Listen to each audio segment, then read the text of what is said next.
Before diving into the enigmatic life of John Dowland, it's essential to understand the treasure trove of his compositions that have been meticulously preserved for posterity.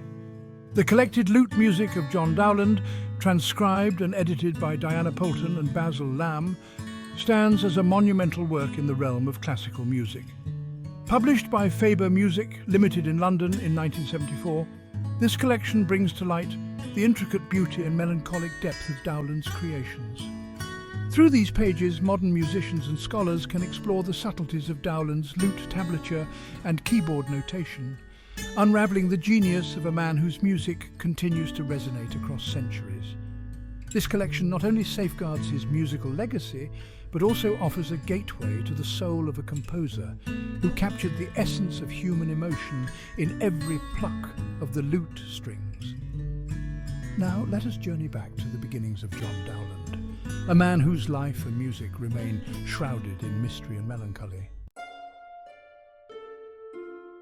Semper Dowland, semper dolens, always Dowland, always doleful.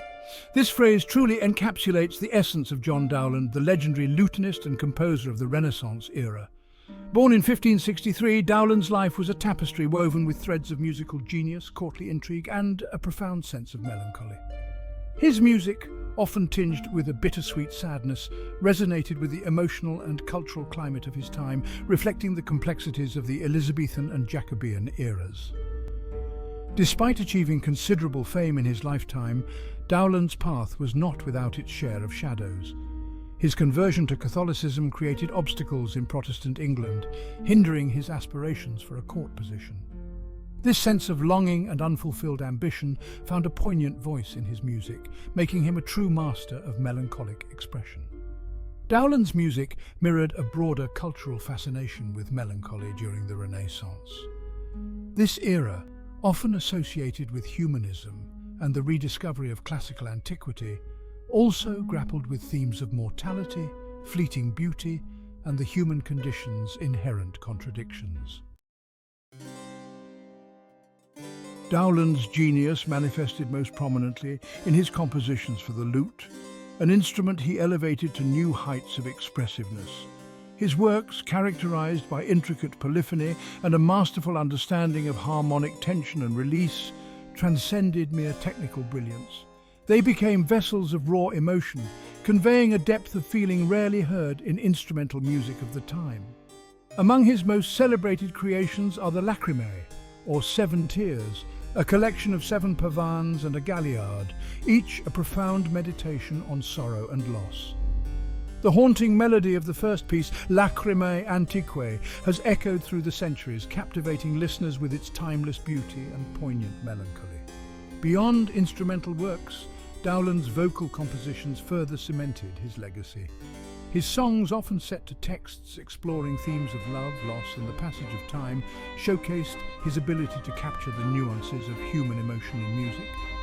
Come Again, Sweet Love Doth Now Invite, and In Darkness, Let Me Dwell, stand as testaments to his mastery of vocal writing, each note imbued with a heartbreaking sincerity.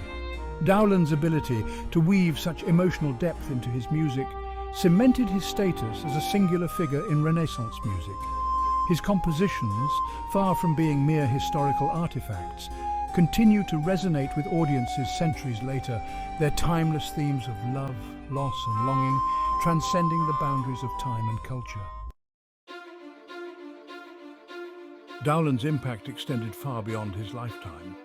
His innovative lute techniques and compositions influenced countless musicians during his era and beyond. Composers like John Daniel and Thomas Campion drew inspiration from Dowland's style, incorporating elements of his melancholic beauty into their works. However, Dowland's music faded into relative obscurity in the centuries following his death. It wasn't until the 20th century that a renewed interest in early music brought his compositions back into the limelight. Musicians and scholars, captivated by the timeless beauty and emotional depth of his work, began rediscovering and performing his music for modern audiences.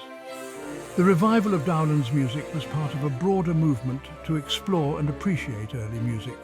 Musicians and ensembles dedicated to historically informed performance practices emerged, bringing new life to Renaissance and Baroque music.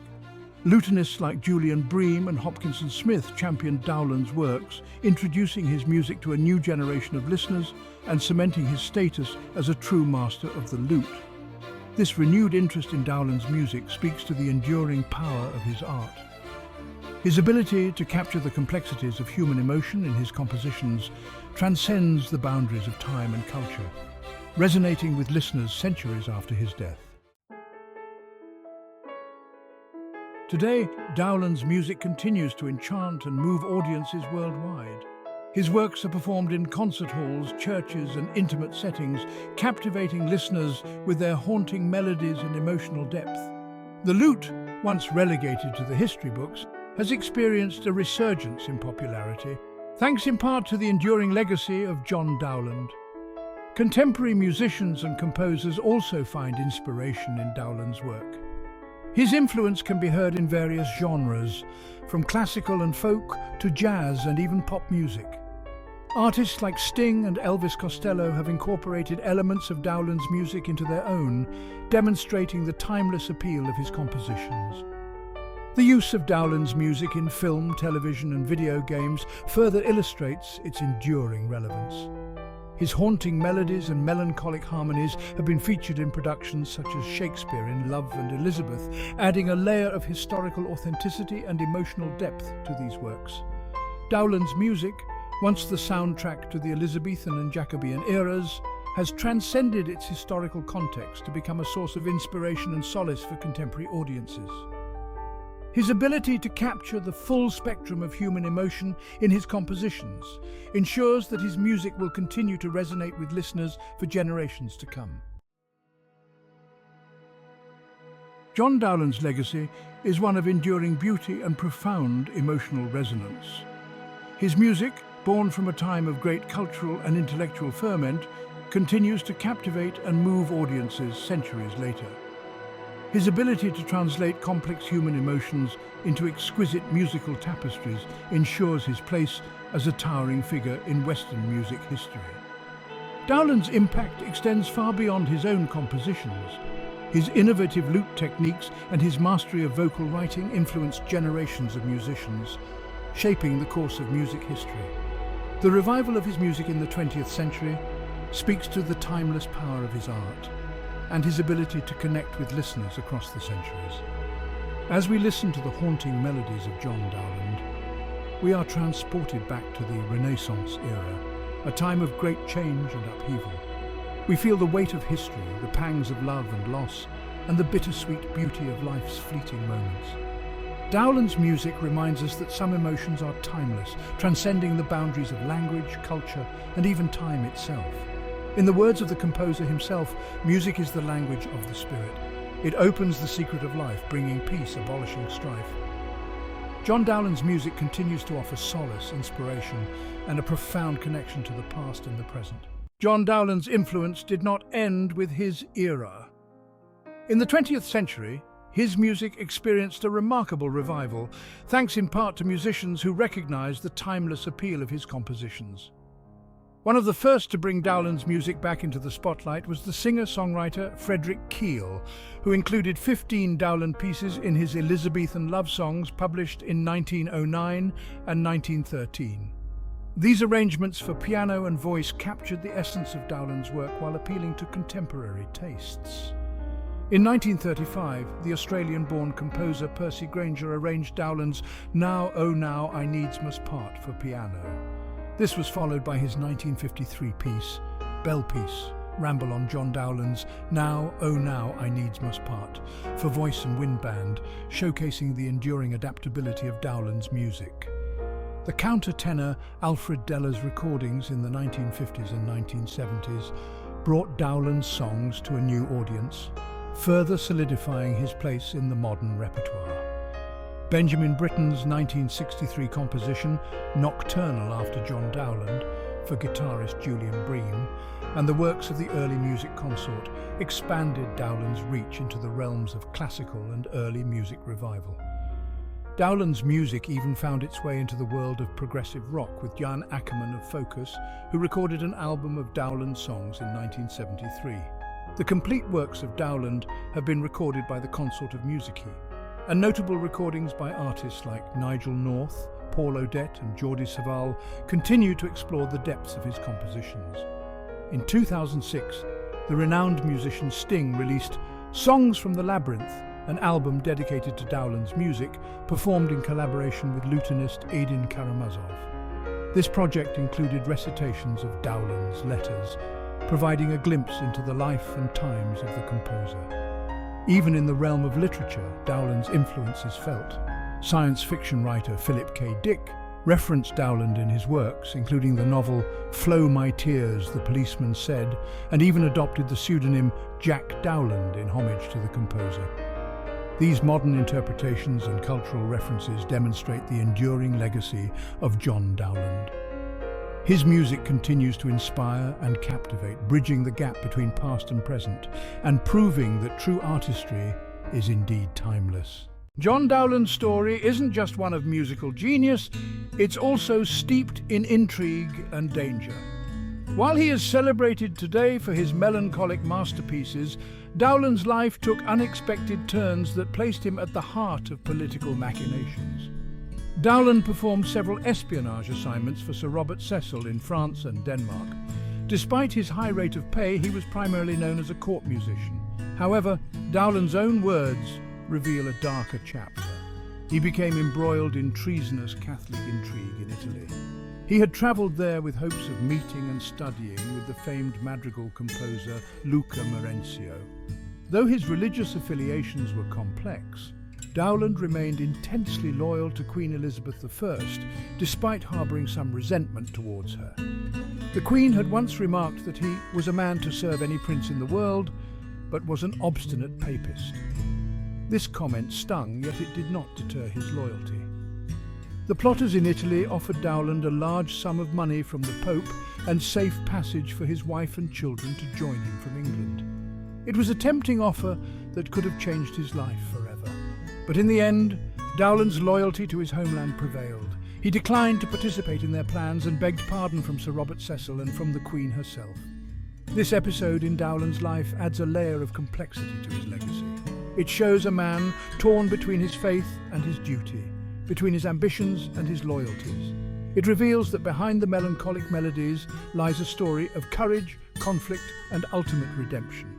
Through his music and his actions, Dowland's legacy continues to resonate, reminding us that the path of a genius is seldom straightforward but always compelling. One of the first 20th century musicians who successfully helped reclaim John Dowland from the history books was the singer-songwriter Frederick Keel. Keel included 15 Dowland pieces in his two sets of Elizabethan love songs published in 1909 and 1913, which achieved popularity in their day. These free arrangements for piano and low or high voice were intended to fit the tastes and musical practices associated with art songs of the time. In 1935, Australian-born composer Percy Grainger, who also had a deep interest in music made before Bach, arranged Dowland's Now, Oh Now, I Needs Must Part for piano. Some years later, in 1953, Grainger wrote a work titled Bell Piece, Ramble on John Dowland's Now, Oh Now, I Needs Must Part, which was a version scored for voice and wind band based on his previously mentioned transcription. In 1951, the countertenor Alfred Deller recorded songs by Dowland, Thomas Campion, and Philip Rossiter with the label HMV, his master's voice, HMVC, 4178 and another HMVC, 4236 of Dowland's Flow My Tears. In 1977, Harmonia Mundi also published 2 records of Deller singing Dowland's lute songs. Dowland's song Come Heavy Sleep, the Image of True Death, was the inspiration for Benjamin Britten's Nocturnal After John Dowland, written in 1963 for the guitarist Julian Bream. It consists of 8 variations, all based on musical themes drawn from the song or its lute accompaniment, finally resolving into a guitar setting of the song itself. Dowland's music became part of the repertoire of the early music revival with Bream and tenor Peter Pears, and later with Christopher Hogwood and David Munro and the early music consort in the late 1960s, and later with the Academy of Ancient Music from the early 1970s. Jan Akkerman, guitarist of the Dutch progressive rock band Focus, recorded Tabernacle in 1973, though released in 1974, an album of John Dowland songs and some original material performed on lute. The complete works of John Dowland were recorded by the Consort of Musica and released on the L'Oiseau Lair label, though they recorded some of the songs as vocal consort music. The Third Book of Songs and A Pilgrim's Solace have yet to be recorded in their entirety as collections of solo songs.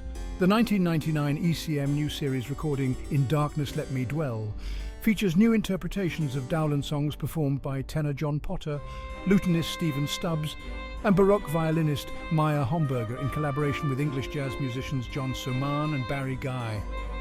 Nigel North recorded Dowland's complete works for solo lute on 4 CDs between 2004 and 2007 on Naxos Records. Paul Odette recorded the complete lute works for Harmonia Mundi on 5 CDs issued from 1995 to 1997. Jordi Savall and his Hesperian Exix issued recordings of the Lacrimae or Seven Tierres in 2000 and 2013. Elvis Costello included a recording, with Fretwork and the Composers Ensemble, of Dowland's Can She Excuse My Wrongs, as a bonus track on the 2006 re-release of his The Juliet Letters. In October 2006, Sting, who says he has been fascinated by the music of John Dowland for 25 years, released an album featuring Dowland's songs titled Songs from the Labyrinth on Deutsche Grammophon, in collaboration with Eden Karamazov on lute and archlute. They describe their treatment of Dowland's work in A Great Performances appearance. To give some idea of the tone and intrigues of life in late Elizabethan England, Sting also recites throughout the album portions of a 1593 letter written by Dowland to Sir Robert Cecil. The letter describes Dowland's travels to various points of Western Europe, then breaks into a detailed account of his activities in Italy, along with a heartfelt denial of the charges of treason whispered against him by unknown persons. Science fiction writer Philip K. Dick referred to Dowland in many of his works, including the novel Flow My Tears, the Policeman Said, 1974, even using the pseudonym Jack Dowland once. From early 20th century revivals to modern-day interpretations, John Dowland's music continues to inspire and captivate, proving that the melancholic genius of his compositions transcends time and genre.